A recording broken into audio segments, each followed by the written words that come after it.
Houses of worship allowed to open back up ASAP.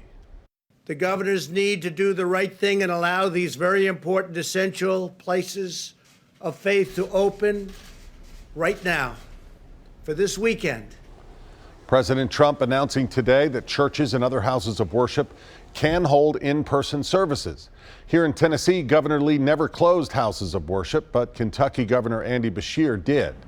News Channel 5's Eric Hilt explains what services might look like as more worshipers return.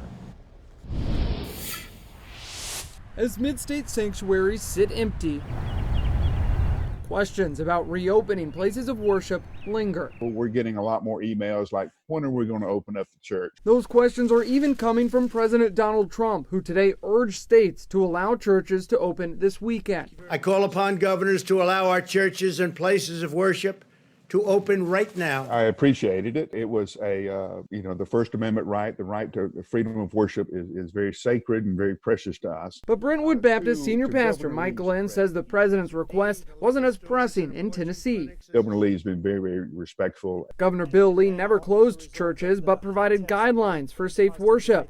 Using those guidelines, Brentwood Baptist is planning practice runs for the end of the month and is hoping to open its sanctuary in June. And then we will open up, looking for that half capacity thing on June 7th.